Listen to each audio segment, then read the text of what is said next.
etong mga tao na to ay bayad at sunod-sunuran, at for some reason there is a motivation for them to do that.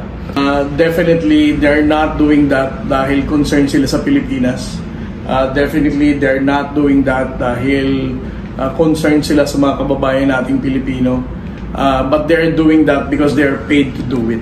And not because they are patriotic people, but because that's the only way they can survive ang araw nila para mabayaran sila. Nakakalungkot na isipin, may mga Pilipinong ganito.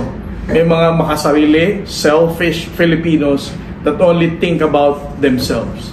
At hindi nila naiisip ang malakihang impact nito sa atin bilang isang bansa.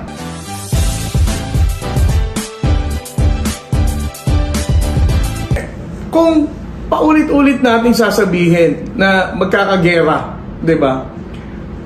Naniniwala ba talaga ang mga trolls na ang China tatawirin? Do you know how far China is? Diba yung chart na yan, no? Ang layo eh.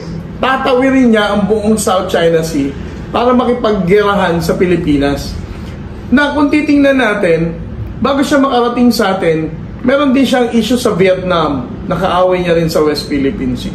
Meron din siyang issue sa Japan, nakatabi niya lang din na may issue siya. Meron siyang issue sa India, nakaaway niya rin. Ngayon, kung ikaw si Xi Jinping, sino ka namang, di ba? I mean, sa classroom na lang, kung ikaw ang bully. Kung alam mo makikipagsuntukan ka sa isang tao, at alam mo sa 20 na mga kaklase mo, 19 siguro ang makikipagsuntukan din sa iyo doon in response to fighting one small kid. Diba? Makikipagsuntukan ka ba kahit ikaw pa siguro pinakamalakas? Hindi rin eh, diba? Secondly, kung ikaw si Xi Jinping, meron kang more than 1 billion citizens na hanggang ngayon gusto mo pang maisalba para maging matawag na silang developed country. Diba? Kasi hanggang ngayon, titingnan natin, developing pa rin sila dahil ang per capita income nila is still relatively small. Even if they have the largest economy in the world, pag i-divide mo yan sa number ng population nila, it's still not enough para masabing developed country sila. Ngayon, kung ikaw si Xi Jinping at pangarap mo maging president for life, bakit ka naman makikipaggera? Na alam mo na may mga Chinese pa rin na naghihirap in far-flung areas of China. Diba? It doesn't meet your own strategic objective and your personal goal. Kung gusto mo talagang payamanin ng buong China, why would you even go to war? Third, katulad na sinabi mo kanina, kung ang China nga, nagsasakitan na sila sa India, hanggang ngayon, pareho pa yung nuclear capable, no? May nuclear capability, nuclear weapon. Hindi naman sila nagkagera. Pareho lang silang tinitindigan nila ang posisyon nila sa border dispute nila between China and India. Pero wala namang gera. Tayo ngayon, kailang taong pa lang si President Bongbong Marcos na tinitindigan ang posisyon natin sa West Philippine Sea. Do we actually think na because of that magkakagera? Diba? Pangalawa, hindi naman tayo nanggigipit. Sila ang nanggigipit sa atin. Minsan common sense lang din eh. Patuloy din ang sinisisi ang EDCA. EDCA daw ang dahilan kung bakit tayo ginigera ng China, gigirahin ng China. Pero again, ang issue ko dyan, kung Amerika talaga ang dahilan kung bakit nagkaganyan ang China dito sa Pilipinas. 1992, umalis ang base militar ng Amerikano. 1995, tinake over nila ang Mischief Reef. Wala ng Amerikano, pumunta naman sila ng Mischief Reef. Amerikano ba ang dahilan kung bakit nagkaganon? 2012, nagkaroon tayo ng standoff na isang dahilan kung bakit napag-usapan ng EDCA. 2016 to 2022, si Tatay Digong ayaw niya na ng balikatan exercise. Di ba? Walang balikatan exercise na nangyari nung panahon ni Tatay Digong. Pero, ang China, patuloy pa rin sa harassment ng mga maestang Pilipino, patuloy pa rin sa pambababoy ng marine environment natin, patuloy pa rin sa pangharas ng Philippine Coast Guard at pagbibigay ng sakit ng ulo sa Armed Forces of the Philippines para sa resupply. Amerika pa din ba ang may dahilan?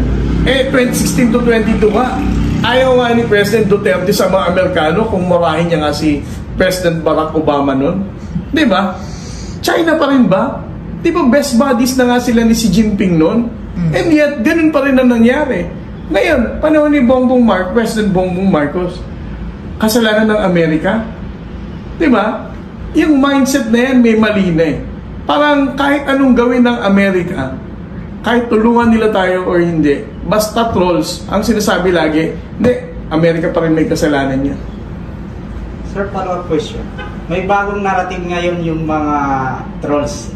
So, gaano katotoo, sir, na isang missiles lang tayo galing China? Alam mo, meron tinatawag sa international relations na mutually assured destruction.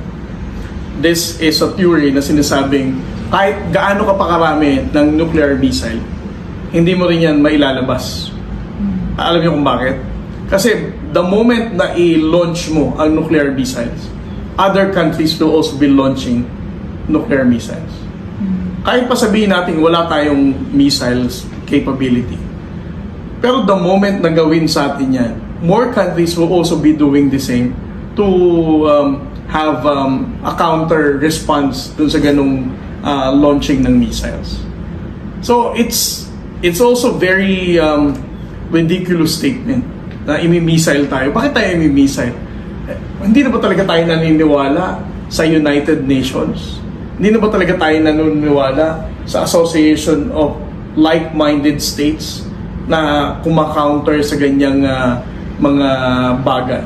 Are we allowing might again as a justifiable reason para sabing sila ang tama dahil mas malakas sila? And secondly, do we actually believe talaga na ang Amerika na patuloy nilang sinisisi hindi tayo tutulungan kung sakaling gagawin nila yan? Diba? Ibabalik ko ulit sa kanila yung argument na yan. Hindi, imimisel daw tayo ng China eh. Ang tanong, pag iminisel tayo ng China, is the United States is not going to have a counter response with that? And do you think Xi Jinping is really that not smart to also consider that possibility? Sir, meron din sila sinasabi, either US daw takot sa China. Well, una sa lahat, no? Right now, the US still dominates the economy and the military capability.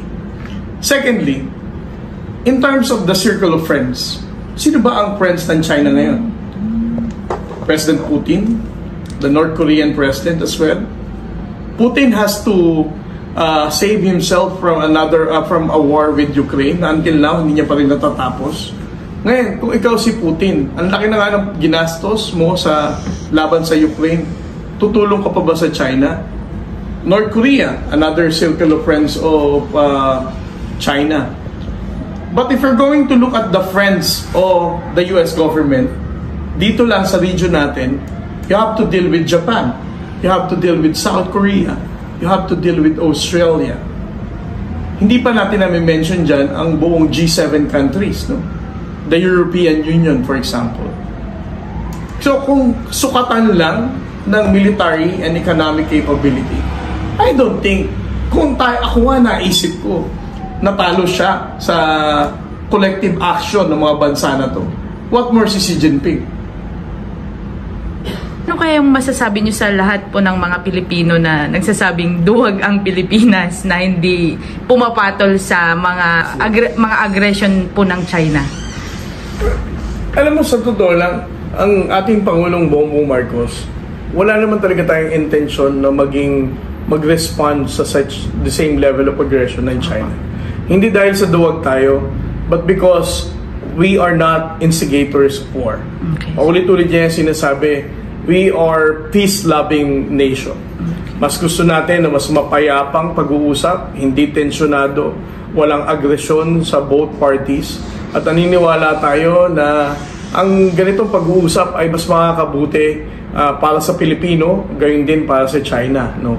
So, I think it's unfair on the part of the Armed Forces of the Philippines and also for the Philippine Coast Guard na tawagin tayong duwag dahil hindi tayo nakipag-water cannoning, paulit-ulit nila sinasabi noon.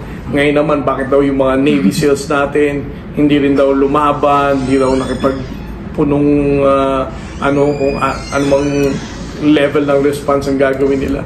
Ibig sabihin, our soldiers and our Coast Guard personnel are professional to adhere to the guidance of the Commander-in-Chief. It just goes to show na it's not just the respect sa authority ng ating Pangulong Bongbong Marcos, but they have understood ang magiging impact or kahihinatnan kung sakaling susuklian nila ng agresyon ang China. Kahit kami mismo, no, on the part of the Coast Guard and even Armed Forces of the Philippines, sino ba naman ang papayag na yurak-yurakan ka lang ng water cannon, atakihin lang basta-basta, butasin ang rubber boat mo? Of course, kung ano ang nararamdaman ng ordinaryong Pilipino, ganyan din naman ang nararamdaman ng ating mga Coast Guard personnel and even the AFP.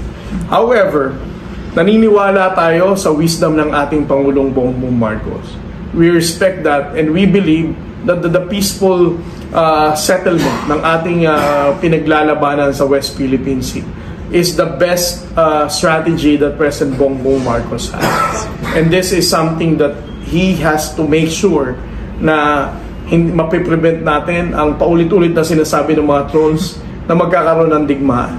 Actually, ang mga trolls, nakukonfuse na rin sila sa argument nila. Sinasabi nila, tayo ang dahilan kung bakit magkakaroon ng digmaan. Tayo ang dahilan kung bakit magkakaroon ng gera. Ngayon, pag pinakita natin ang kababaang loob natin and our peaceful approach on the issue, at hinahayaan lang natin na ang China ang maging aggressive, ang tawag naman nila sa atin, duwag. Diba? Wala ka ng tamang response. It's either warmongering ka dahil pinaninindigan mo ang posisyon sa West Philippine Sea, or duwag ka dahil hindi ka sumusukli ng level of aggression sa China. But our main objective, we go back dun sa 3 parts of speech ng ating Pangulong Bongbong Marcos. Una, hindi natin isusuko ang ating posisyon sa West Philippine Sea. Pangalawa, hindi tayo magiging dahilan ng aggression or pagtaas ng tension sa West Philippine Sea. And third, but the most important thing, naniniwala tayo sa mapayapang pag-uusap para mapababa ang tensyon sa West Philippine Sea.